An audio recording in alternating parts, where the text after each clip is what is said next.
Getting grounded is something we have to do over and over again on our spiritual journey to discover the truth of who we really are as a soul. Getting grounded is the first step of spiritual enlightenment. It is a really, really important thing to do to be able to cultivate from within us the power of stability. In the yoga tradition of the chakras, we have a really interesting map for healing the different layers of the mind and the emotions. The first chakra, or the first layer of the mind, is connected with the power of stability. It's literally known as the root chakra, and it's what we need to be in balance in order to stop feeling so anxious and scattered and worried, and to start feeling a lot more firm and steady and stable, so that we can have a foundation and an empty enough slate to be able to pursue our spiritual quest in life. In the Vedas, there is a Sanskrit term called Shraddha, which is really important to understand when we're talking about stability and when we're talking about getting grounded. Shraddha is a really interesting and often misunderstood word, actually. A lot of times people think Shraddha means faith, but faith is actually something that you have in something that you don't really know about, and you trust in it until you understand what it is. Shraddha is actually quite different. Shraddha really means having the ability to withstand all of the obstacles on your path to realizing a set objective. It could be the objective of spiritual enlightenment, but it could be any other objective. On the spiritual path, however, Shraddha is the capacity of your intellect to be able to really process, contemplate on, and truly understand spiritual teachings, and then to actually make them your own. It is with Shraddha that you can receive information and actually go through a transformation in your life. It is Shraddha by which you take knowledge from your ears and then metamorphose it or transform it into your living embodied wisdom. Shraddha actually means to embody the knowledge that you hear and listen to, ideally through your ears. That is the traditional way of receiving knowledge, and then actually becoming one with that knowledge. Shraddha is really necessary for cultivating stability. We have to have a reason for why we're going to get onto a spiritual path. We have to have a reason for why we would even want to take up any kind of wellness practice or go through the difficulty involved with making any kind of substantial change in our lives. We need to have this consistency of purpose that leads us to the very culmination, embodiment, and experience of the knowledge, so that it really becomes our wisdom. There's a big difference between knowledge and wisdom. Knowledge is something that you take in from outside sources. Wisdom is actually the flowering of the knowledge within you. It is the inner self in you actually embodying and truly becoming one with whatever it is you are learning about. And in the spiritual teachings of Ayurveda and yoga, it is so beautiful that you actually don't learn something outside of yourself, as is the case in many other subjects. When we talk about, say, biochemistry, for example, you don't necessarily become one with that subject. When we talk about yoga, however, you are becoming one with it, because yoga's very definition is the joining of the individual self with the cosmic self, or the joining of our ego with our soul. And it is that union with the self, or returning back to the higher self, which is the same self that is there in all living beings. This is the ultimate quest of our whole human experience, and it all begins with cultivating the power of stability. It really helps when you want to cultivate stability to first take inventory. Hey, where am I not feeling so stable? What is causing me to feel out of control in my life? What kinds of activities are you doing that are making you feel a loss of stability? What kinds of things are you doing that make you feel afraid, that make you feel anxious, that cause you to have nightmares, or to stay up at night, or to scroll through Instagram even one too many times? Is it talking too much? Is it watching violent movies? Is it traveling a lot? Is it over-exercising? Is it overdoing anything? Often these are the areas that we have to really look at carefully within ourselves when we are seeking to cultivate the power of stability. For me, I used to talk a lot as a way to avoid dealing with my own difficulties and my own pain and challenges. That is also an important, brave question to ask yourself when you recognize that you are doing certain activities that are causing you to feel less stable. You have to then inquire, what kind of pain or discomfort is my acting out of control helping me to avoid?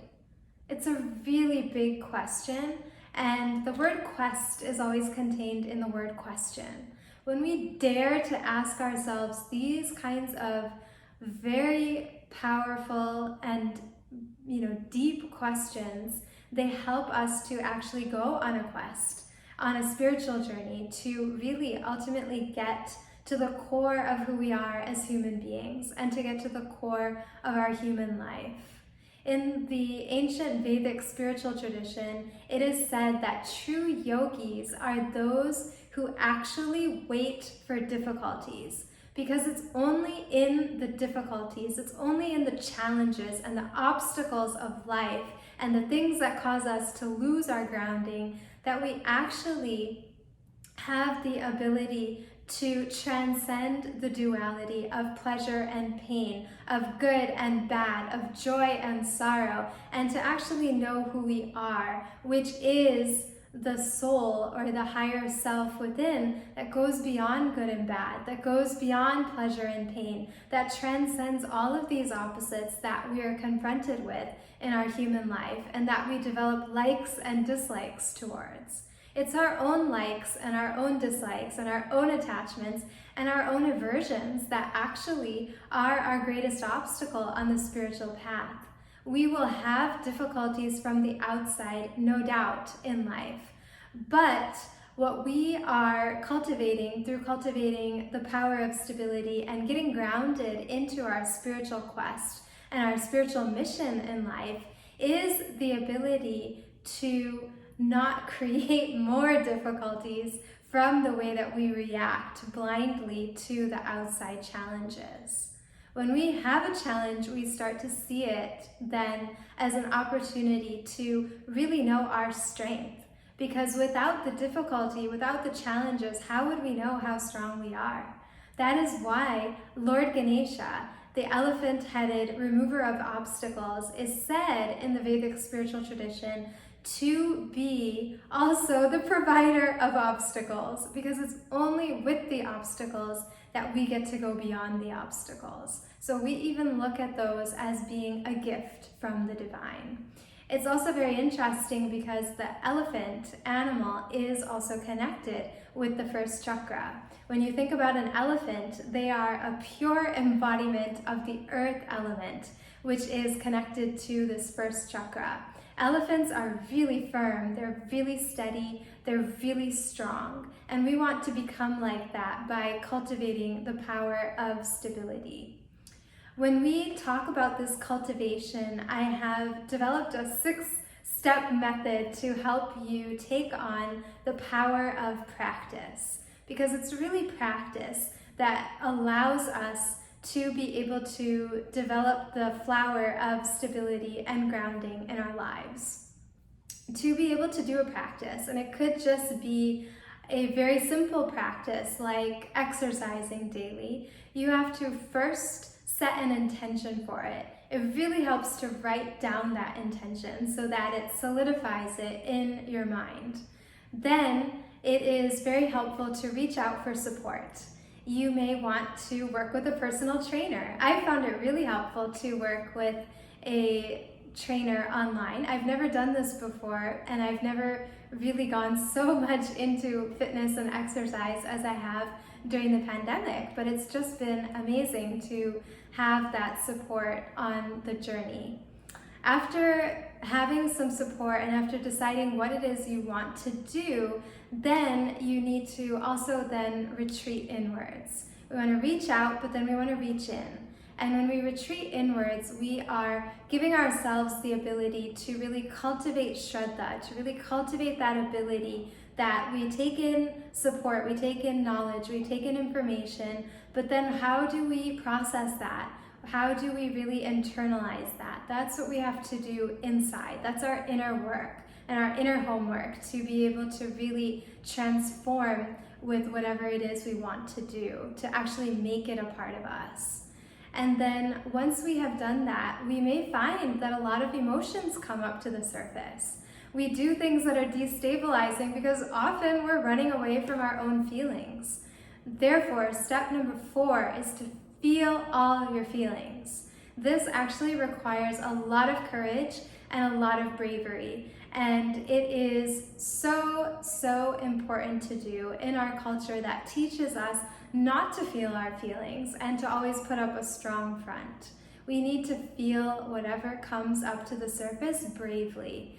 And then we need to, 5th step, apply the practice. Just do it. And then 6th, we have to be consistent in it.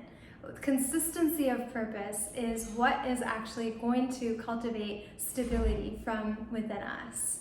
If you're looking for a really simple way to start getting grounded and experiencing the power of the stability in the present moment, then I recommend every day actually smelling some beautiful essential oils. The sense of smell is connected with the earth element, and it helps us immediately feel grounded and stable and brings us back to the present moment. If your mind is racing and you're like, hey, I can't meditate, because how can we meditate if we're not stable, if we're not grounded already? It'll be very difficult to meditate. So instead of jumping straight to that, it's a really great idea to go ahead and smell the aroma of a beautiful aromatic flower or essential oils or even candles that are scented.